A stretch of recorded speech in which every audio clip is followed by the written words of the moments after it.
This series of lectures is the outcome of an imminent critique I've carried out over the past 20 years of three currents of thinking founded and turned by Hegel, Marx, and Vygotsky. These three figures each worked in very different circumstances, in circumstances very different from our own times, but they belong to a single current of monist thought. My aim is to offer a philosophical synthesis, which is equally the imminent product of each of these currents. I'm not offering a comprehensive philosophical or political system, something which is practically impossible in our times, but I do claim to offer a foundational position from which the ideas of Marx and Hegel can be brought to life and made relevant to our times. Although I aim to present a synthesis, I shall open the series with two lectures which critically reflect on the relation between Hegel and Marx. In the first talk, I asked the question, what is the difference between Hegel and Marx? In the second talk, after the break, I asked, in what sense was Hegel an idealist? The philosophical difference between Hegel and Marx is a topic which has been hotly disputed for over a century and will be examined presently. But the essential difference between Marx and Hegel is the times they lived in. In Hegel's words, everyone is a son of his time. So philosophy is also its time apprehended in thoughts. It is just as foolish to fancy that any philosophy can transcend its present world as that an individual could leap out of his time or jump over roads.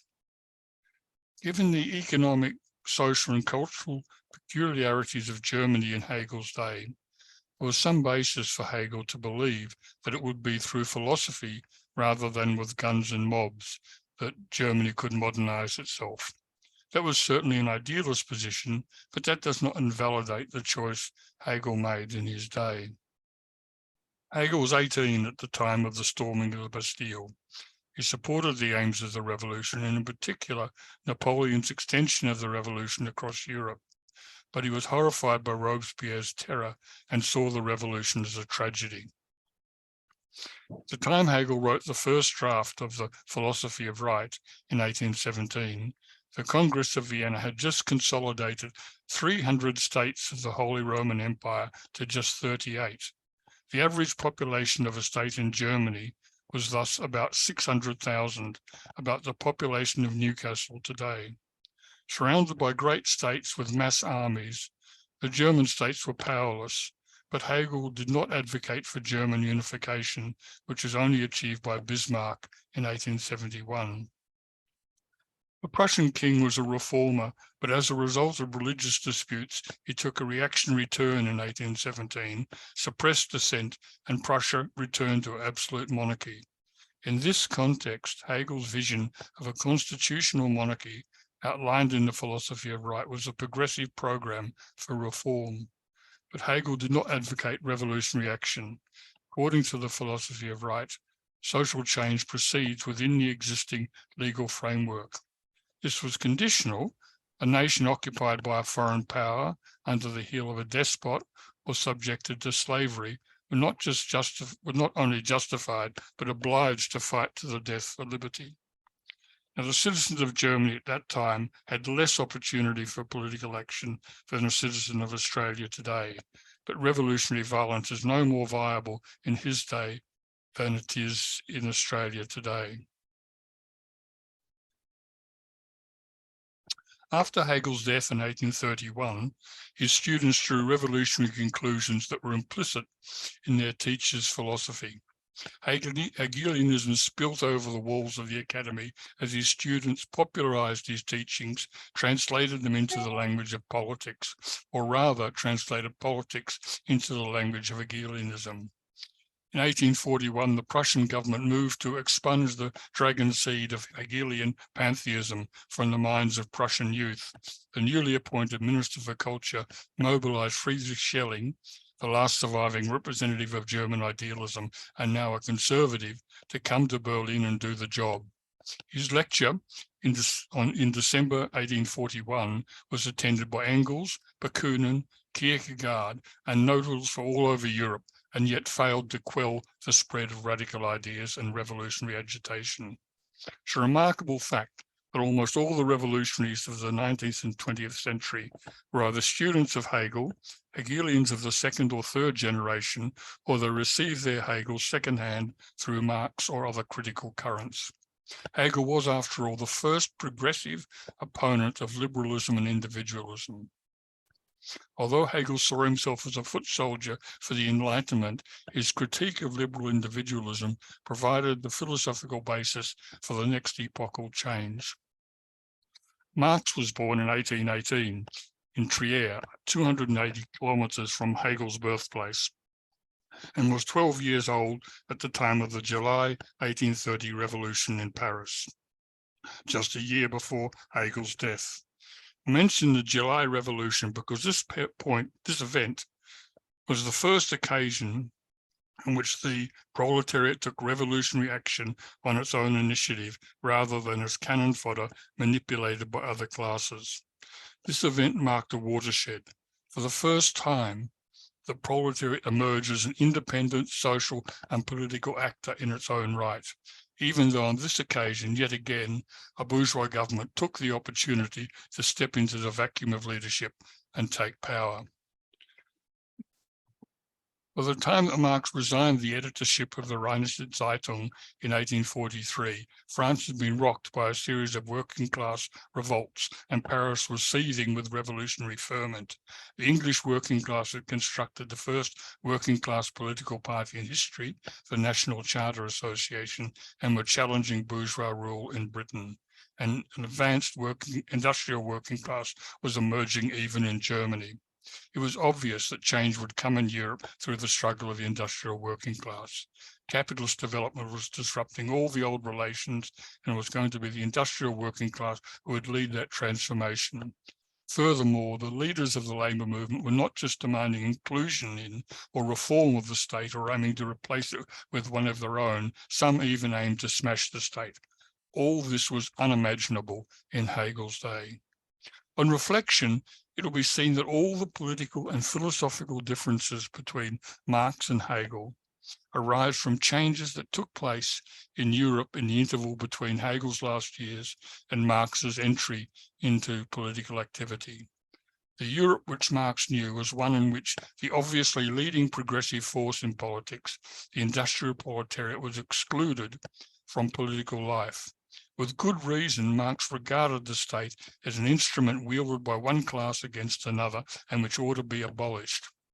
For Hegel and any other educated person of his time, the activity of the rabble was a social problem, and it was the responsibility of the ruling elite to address the grievances of the people and restore social peace.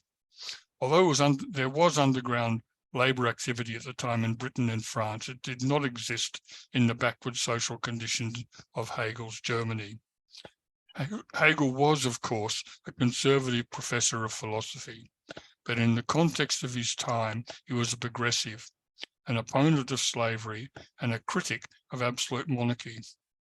Hegel's politics arose from the conditions of his time, and these conditions no longer existed in the Germany of 1848 and after. But nor do the conditions in which Marx wrote the Communist Manifesto and Capital exist today. At the time Marx wrote Capital, it was the practice of industrialists to make their employees work as long as possible, pay them as little as possible, and reduce the number of unproductive workers to the barest minimum. They acted just as they were represented to act by Marx in Capital.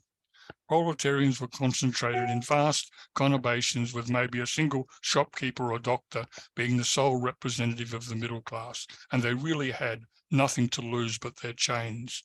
But things didn't stay that way. In 1898, Frederick Taylor promoted 25% of the workers at Bethlehem Steel into supervisory positions with a 30% wage increase and increased productivity by a factor of 10, while putting the industrial working class itself, splitting it into numerous strata. The truism that the manufacturer made a profit by keeping hours as long as possible and wages as low as possible was turned on its head in 1914 by Henry Ford, who cut 1 hour off the working day, doubled wages and made a mint, while creating a corporatist layer within the industrial working class. Post-war reconstruction gave us the welfare state and what remains to this day as the core of the organised working class in the old capitalist countries, working in health and education and building and maintaining infrastructure, supposedly spending and not creating surplus value. As macroeconomic form gave way to microeconomic form, Toyota turned Frederick Taylor inside out, passing supervision of labour back to the shop floor and bringing the market inside the capitalist enterprise itself. Now we have Google and Facebook who employ a small crew of so-called symbolic analysts to cream the profits off the unpaid labour of the users of their product. Meanwhile, most of what looks like industrial labour is being done in countries where the labour process and the working class still looks much like they did in Europe in Marx's lifetime. The labour process in the working class, which Marx knew, has changed since Marx's day, even more dramatically than it had changed between Hegel's day and Marx. In a country where the working class is educated and enjoys universal suffrage and is represented in Parliament by the Labour Party, Hegel is no more out of date than Marx.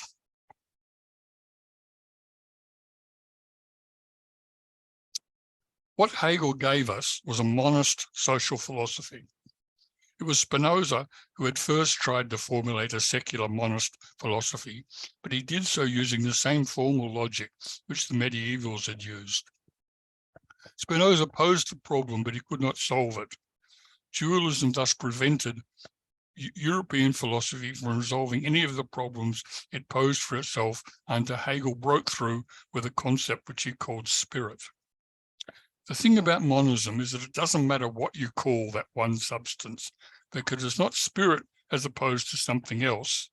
Everyone understands the term zeitgeist, the spirit of the times, for instance. Spirit is not a mental thing, or rather not just a mental thing. It's just as much the social and material conditions of the time. It's what people are doing, or more exactly what people can do. It is both the reality any political or social activist faces and the means available for changing those conditions. Marx was not a philosopher. His doctorate in Greek philosophy notwithstanding, he was a communist, a spokesperson, organizer, and an agitator. Marx inherited Hegel's monism and reformulated it for his own times and his own projects. He did not write any philosophical treatise. What we know of Marx's philosophical views have been gleaned from scraps of notebooks and incidental comments in his economic, political, and journalistic writing. Hegel, by contrast, left us with an entire encyclopedia of the philosophical sciences.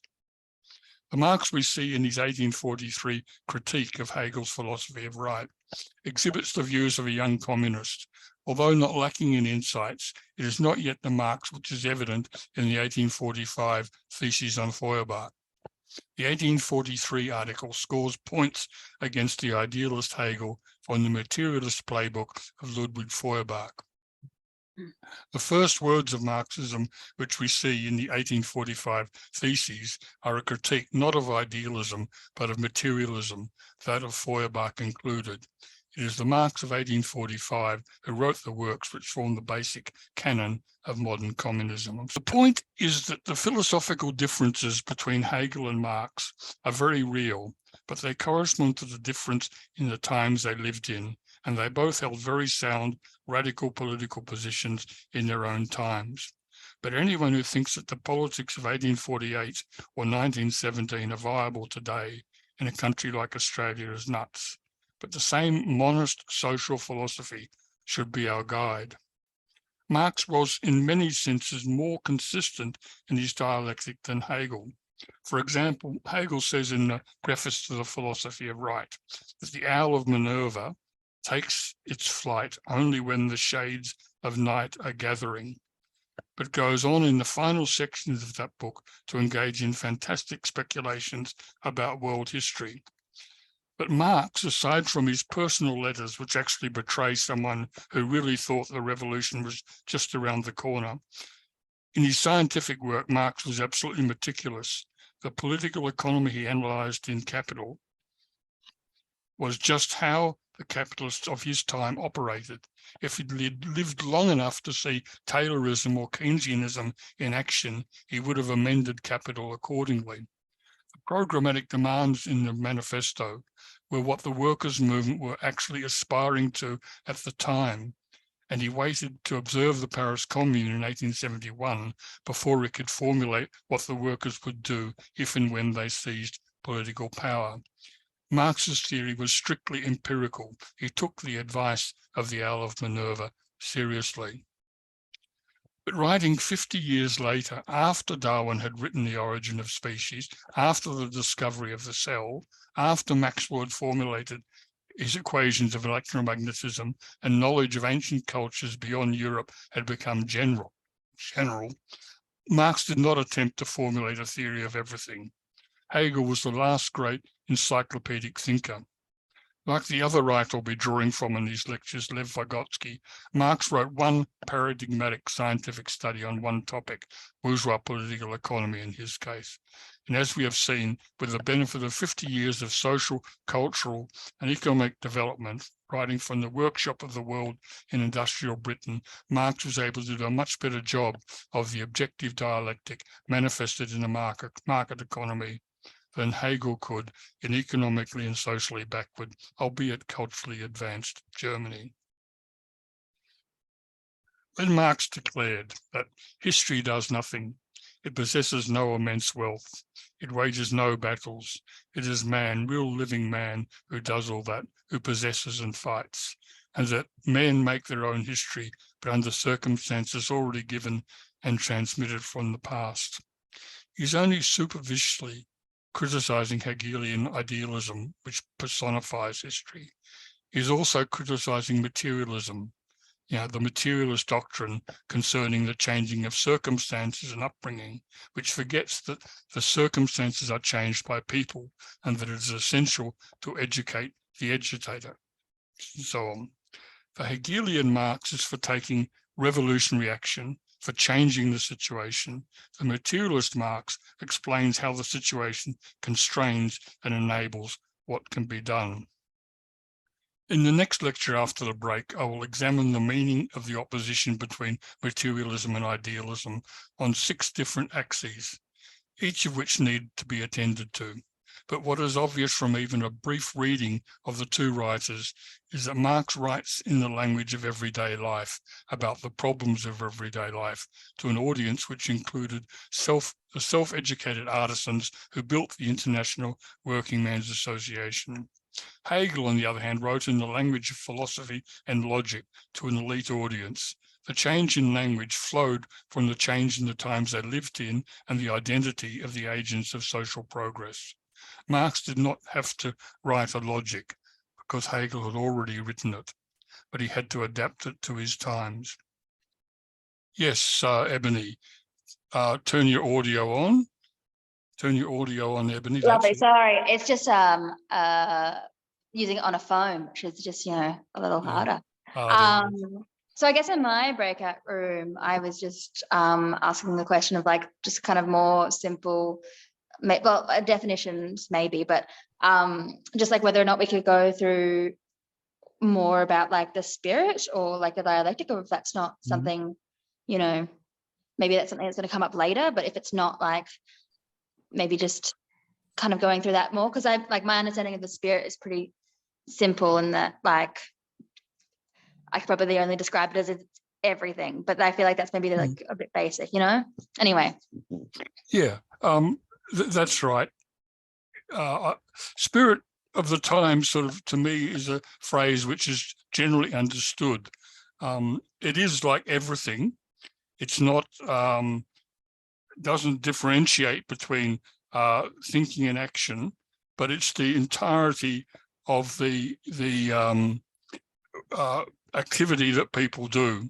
In a sense, all you can convey with a word like Geist, which is, of course, the German word for a ghost or a spirit, is, or mind for that matter, all you can convey is a general idea. And then what the philosophy has to do is to draw out of that general idea the different particular propositions. So, for example, the poor old Descartes gets blamed for discovering consciousness as something different from matter, and thereby inventing a dualist philosophy, which dogged European philosophy for 300 years. But it's not, when we criticize Descartes for doing that, the point is that that dichotomy exists. There is a material world which is qualitatively something else other than your consciousness, right? If you can't distinguish between something that exists outside your consciousness and something that you're just imagining, then you are technically insane, right? So it wasn't a mistake in itself to distinguish between thought and matter. The mistake was to make that the foundation and the starting point for epistemology, for a theory of knowledge. Because when you make that your starting point, you're starting off with an unsolvable problem. How the hell can something that exists in the world end up in a brain? And this was a very concrete problem for Descartes, because he invented what's it called, analytical geometry, which allowed him to predict on a bit of paper the trajectory of cannonballs when they were fired through the air. And it was a mystery. How can I, in my mind, work out the trajectory of a steel ball in reality, right?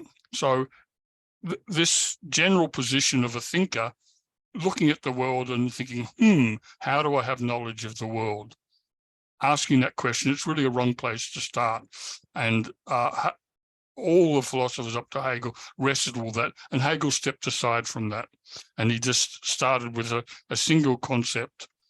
And out of that, he developed all the concepts that come out of that single concept, which makes it a monist philosophy.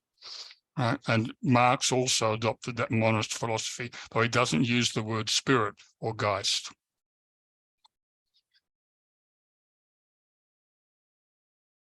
Oh, sorry, Ryan, go for it. Hi, Andy. Thanks for that. I really like this essay of yours. I just want to pick up a comment you said. You said that Marx was more consistent in his dialectic than Hegel. Yeah. And then you referenced the Owl of Minerva comment and sort of the post festum nature of, say, bourgeois knowledge. Can you maybe clarify what you mean by consistent there? Well, exactly that. What you call the post-festum character of bourgeois knowledge, I might have got that not word perfect, but this isn't just a bourgeois thing, it's a human thing. There's a gigantic world out there and things happen. And when they happen, you witness them and say, oh, so-and-so's happened. But all the conditions which made that event necessary, inevitable, that brought it into being were out there beforehand, but you don't know about it until you witness it, right? So that's why I say that rather than doing what Hegel does and going into this fantastic speculation about the course of world history, winding up with Germany at the center of the world, so to speak, he wrote the Communist Manifesto, and if you study that without prejudice, you'll see it's very open-ended about what would happen if the working class takes power.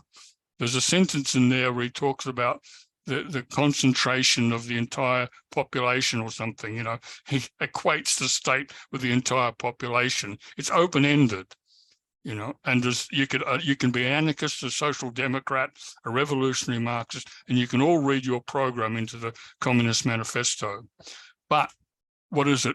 24 years later, or 23 years later, when you had the Paris Commune, he says, so this is what the working class does when it takes state power, right? And he adds this onto the preface. And Marx was consistent about that. So Marx might have been able to see that the idea of making people work as long as possible and paying them as little as possible was a bad way of treating people. But that's what the capitalists did. Now, later on, you find capitalists find actually, if you pay some of the workers more, and instead of having them just working on the shop floor, have them supervising or do what, there's all sorts of other ways you can manage, and capitalism actually makes more profits. But Marx didn't anticipate the way capitalists might think and run capitalism differently. He looked at the way capitalists were actually running and he analyzed that, and he identified the contradictions within that. Okay, so he's consistent in the sense that he doesn't rely on logic to try and tell him what's going to happen the day after tomorrow. You can use logic to analyze the contradictions which you see in front of you, which can tell you, oh, look, if someone doesn't do something, X or Y could happen here. I wonder which way it's going to go. But until that event comes to fruition, you don't really know how it's going to go. And then you say, so such and such a force proves superior on the day, must take account of that. This is a new situation, you know. The revolutionary is focusing on analyzing existing contradictions, understanding that what comes next isn't predetermined. That's why you're a revolutionary. That's why you try and determine what's going to happen next. You don't predict it. So a pure materialist thinks, of course, it's all given in advance. Yeah. So that's the idealism in Hegel, but not to the extent of, idealism in Marx, that he thinks that the next moment in history is open for struggle. But Hegel seems to think, struggle aside, it doesn't matter. Things will have to go this way. People will make mistakes, but eventually it's going to have to go this way. So if the leader makes a mistake, it won't go that way, but then someone else will come along and eventually it will go that way, which is another kind of truth as well. Okay. Abet from the Philippines. Hi. Just I guess a question. Given that explanation about Marx and the way that he looks at things in terms of tendencies, but the events that come out of them will probably show something else. Because I've heard a lot of I don't know if it's still relevant debate about Marx being teleological, as compared to, say, somebody like Thorstein Veblen, who thought differently about the non-teleological nature of institutional developments. Does that mean that Marx isn't actually as teleological in his thinking, particularly when people look at the Communist Manifesto and say, he thought this was going to happen and he's all wrong about that? Yeah. Look, Marx would be among those who would rail against teleology and would accuse Hegel of unwarranted teleology, because Marx thinks that the future has to be fought for. Yeah. So in that sense, he sees teleology as like inevitable outcomes, and he's opposed to that conception. But the way Hegel understands teleology, it isn't actually cut and dry. You know, I've presented a little bit of a caricature of his view, right? Hegel doesn't think it's all predetermined, right? It's much more complicated than that. But when people talk about teleology, that's generally what you sort of mean. Okay, so Marx thought, no, that history happens, what happens in history depends on struggle. It's not decided in advance. Carlos. Hi, Andy. Hi, everybody. Carlos here, speaking to you, from Wurundjeri country as well in Melbourne. Thanks, Andy. That's really interesting. I mean, I read the lecture notes, and then I heard you kind of read this out, and so far so good. Look, I've got a question, two questions really. In the section that you called an analysis of modernity, you I thought this was neat to say that, yeah, in Hegel, the concept of property is key to that analysis, and then you paraphrased Marx by saying that the value relation or commodity is also an exchange of property, right? So hey, it's neat that they both have, there are differences, but there's something here in common. to their analysis. All this is just simply to kind of invite you to speak a little bit more about that, about the differences and the similarities. And then another question, maybe I should have begun with this other one. You know, right at the beginning, you begin by saying, hey, what these lectures are and this work and my book, they emerge from an imminent critique of these three figures, Hegel, Marx, and Vygotsky. And then you say, what I'm going to present is an imminent product of these currents.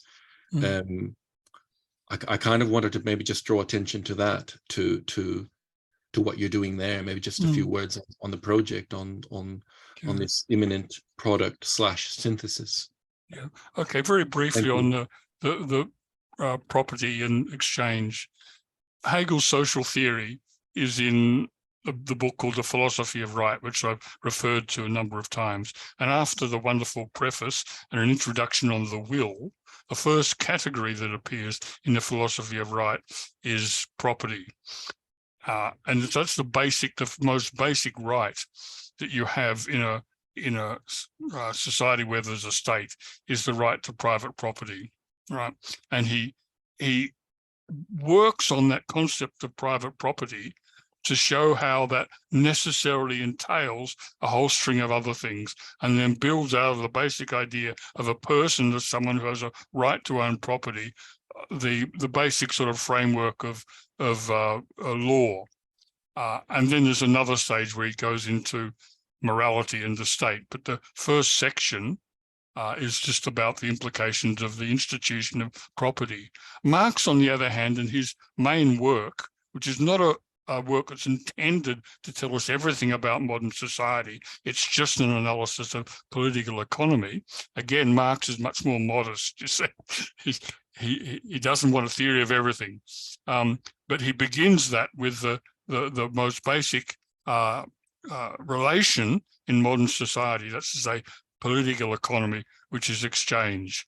Now, it just struck me that although these are different, the similarity of that is just striking. I don't want to really say any more about it, but it's not as if one's talking about matter and the other one's talking about mind or something. When they came to their major work about the nature of society, their approaches were extremely similar. Though, of course, the outcomes are dramatically different. One leads to a capitalism heading for crisis, and the other one leads to a constitutional monarchy. Anyway, as to imminent critique, what an imminent critique means is that if I make an imminent critique of some theoretical tradition, I don't stand outside it and say, oh, it's wrong about this, or here's where it's going off the rails. I enter into it, participate in the discussions, accept the premises of that, and participate in argument, try and look to where it's going, find the contradictions and weaknesses within it, and see where I think this current is leading. So what I began around about the millennium was I found myself engaged in three distinct currents of thinking. I was reading Hegel and trying to encourage other people to read him and understand him, because you need help to understand Hegel. You can't do it on your own. Great difficulty finding help when you live in Melbourne, but the internet came along. I was engaged in a group around the works of Vygotsky, which was brand new to me. Never heard of the guy, but I'd come across him because I worked in university and I learned about him from the academic teaching staff. So this sounds interesting, right? And then I became aware of the really quite revolutionary potentials in that theory, which arose, of all places, in the Soviet Union and so on. I'll more about it later. So the idea is, by participating in the discussions within each debate and taking them forward, I believe I arrived at a point where I just have one current. You know, where I can walk into a room of Vygotsky people and make the same point as with a group of Marxists or a group of Hegelians. And of course, language is a problem, but I can find the right terms, the right concepts that you can do that. And for me, that's great. That's a very powerful theory, because those were three monist, progressive monist, social philosophies. So that's the way I've chosen to locate them. So, okay, Carlos. Yeah, thanks, Andy. I do have follow-up questions, but I'm happy to. Okay, we'll go round the roundabout. Exactly. Stephen, I'll keep those for later. Thanks. Unmute. That's it. Oh, yeah. So you mentioned the idea of idealism as maybe agency or action, and materialism as maybe circumstantial constraints or something, which I guess, I've been around the left for about 20 years, and for most of that time, I have come across idealism as meaning you think the world can be changed through ideas, and materialism meaning you can change the world primarily through economic means or something like that, like strikes and so on. So those are two pretty different ways of looking at idealism and materialism. So I'm wondering if you can maybe flesh out that first approach you talked about, and also maybe why you think the second kind of approach has become quite dominant on the left today. Materialism. Well, more the idea that idealism means you change the world through ideas, materialism means economy. Yeah. The whole of the next hour is devoted to this question, and I say that the contrast between materialism and idealism it can be made along 6 different axes. So I'll elaborate on that. But one of the first things, do you know the principle of generosity?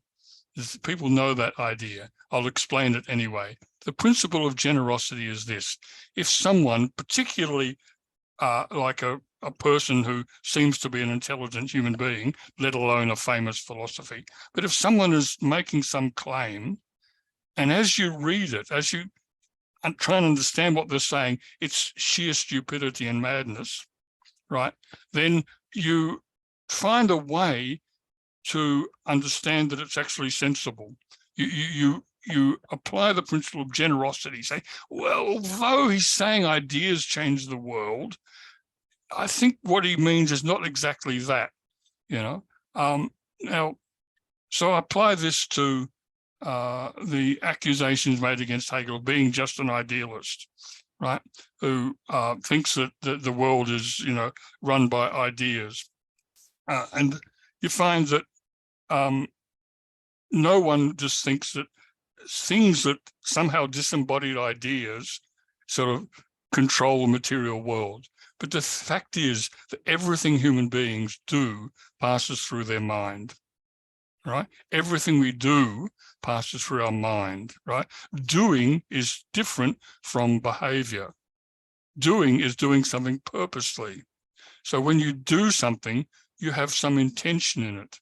So if, for example, you contrasted changing the world with ideas with strikes and demonstrations and things, and I mean, how do you get a strike? I tell you, you call everyone together and you try and convince them that they should have a strike. It doesn't just happen. It requires argument. And I've called and run countless strikes in my life, and it's a task that requires argument and thinking. And the people you're talking to think about whether this is right and whether they really should. Now, people often who are enthusiastic about the materialism, what they decide to do is to build a party. For goodness sake, what's a party? It's a vehicle for ideas.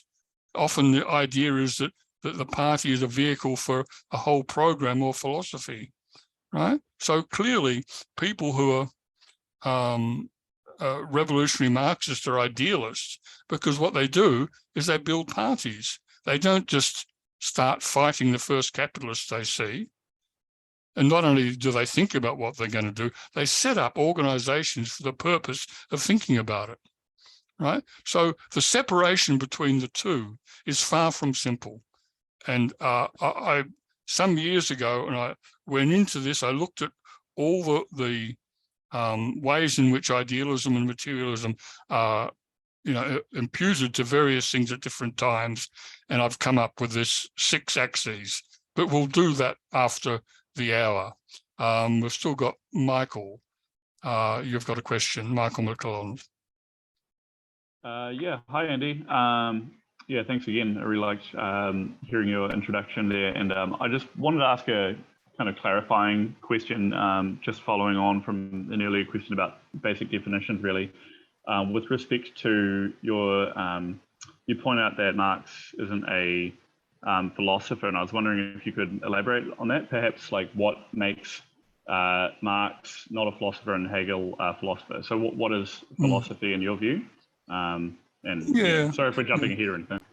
Yeah, I mean, what Marx wanted to do was to make a revolution, right? He's pretty clear about that. He's first and most famous published work, well, no, not quite, but what made his name was the 1848 Communist Manifesto.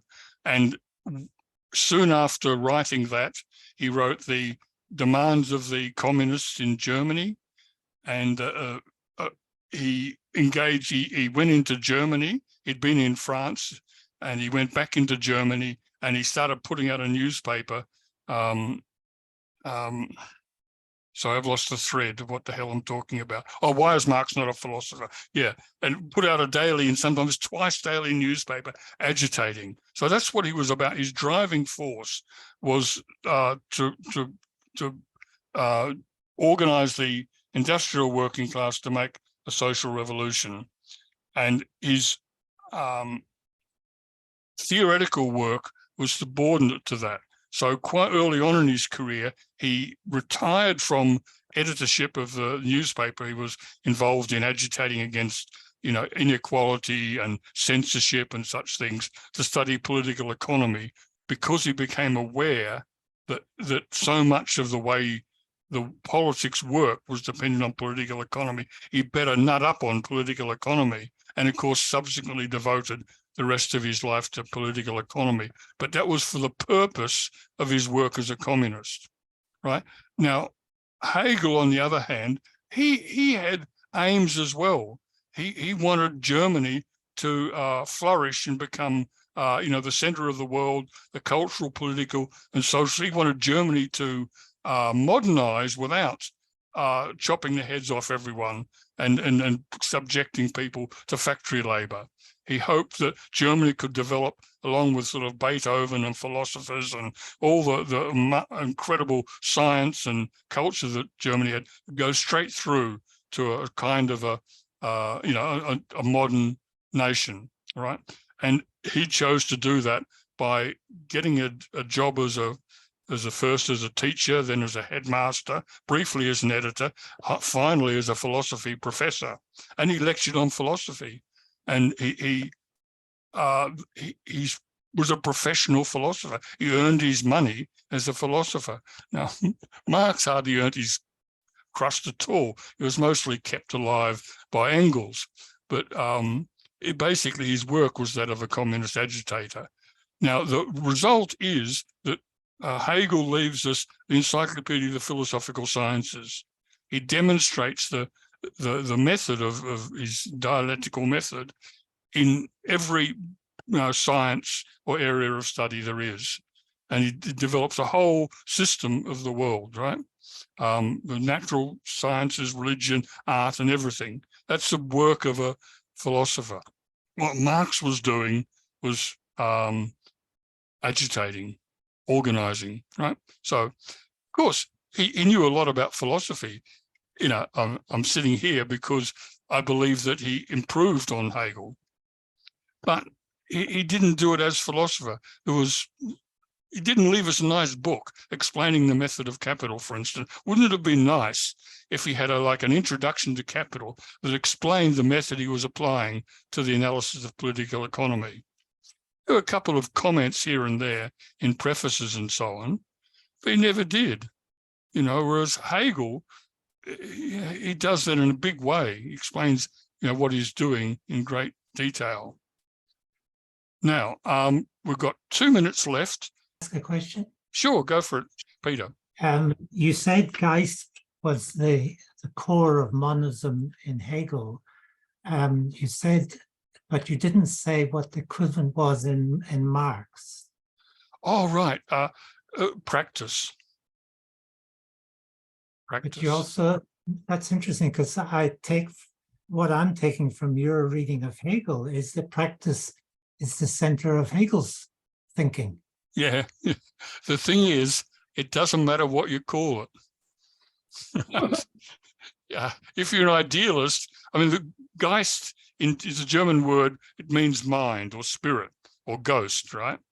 Now, if someone says, oh, we're going to start from spirit, it conveys a general idea of where you're going. And clearly a person that says, I'm going to start from mind is an idealist, right? He's starting off with knowledge. Whereas someone says, oh, we're going to start off from practice, analyzing practice, then you know they're a materialist. But in actual, it comes down to it. If you're doing a monist philosophy, you don't have practice on one side and theory on the other. Right? This is a mistaken idea about what it means to talk about praxis or practice. Praxis is the German word for practice, right? Nothing special.